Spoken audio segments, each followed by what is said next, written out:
When I was young, I went to a lecture of Buckminster Fuller, who did the geodesic dome, and he said that man is not supposed to live in 90-degree angles. So I thought that the softness of bringing back the curves that were innately here does create an atmosphere that is very, very pleasant to be in.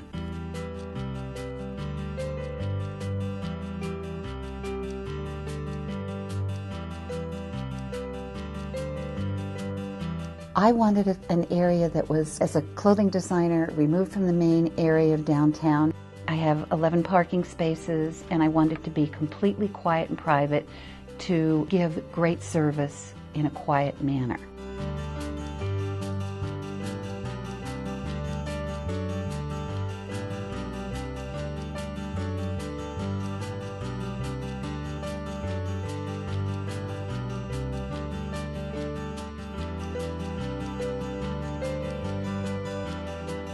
At the time of its inception, C Street, the main road to Hyannisport, had a number of dairy farms.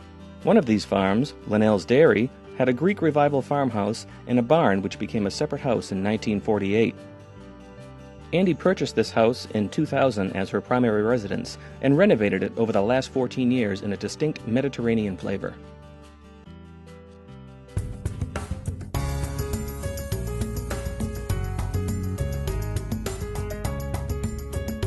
20 C Street in the village of Hyannis was constructed in 1892 by the owners of the adjacent 1860 farmhouse. It became the first milk processing plant in Hyannis.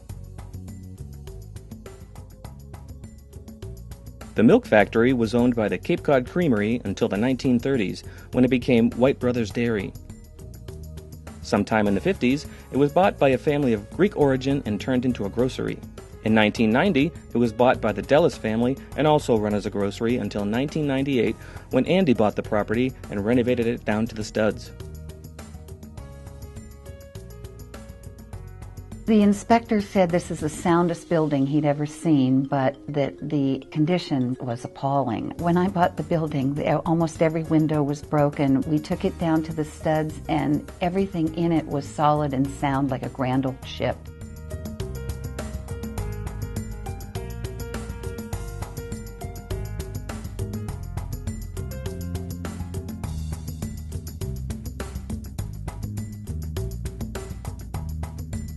I lived in Spain for a long time, so the arches and tile work were influenced by Gaudi.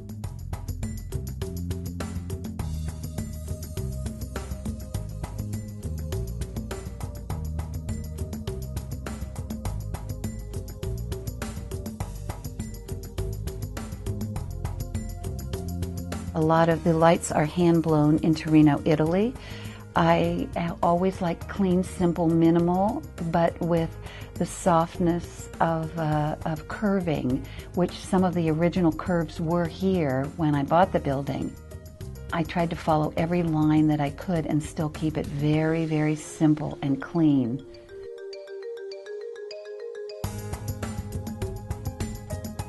The stairwells were done by sculptor Valerie O'Connor from Ireland, currently living in Denver, Colorado. She sculpted the entire stairwells over a period of almost 2 months. The door carvings are by local artist, gallery owner Louis Vellemere. They are hand-carved in Honduras mahogany and color-washed in a beautiful wisteria pattern. The wrought iron supporting the sign was created by master craftsman Paul Morneau in an ancient technique over 3,000 years old. The upstairs hosts a beautiful loft of unfinished open space, accessible from the rear of the building, with 15-foot ceilings and exposed beams of 1892 tongue-and-groove wood.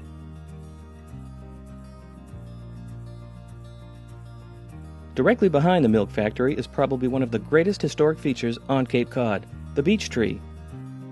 This tree was a gift from King George of England to the people of Barnstable in 1776 as a reward for supporting the Crown in the Revolutionary War.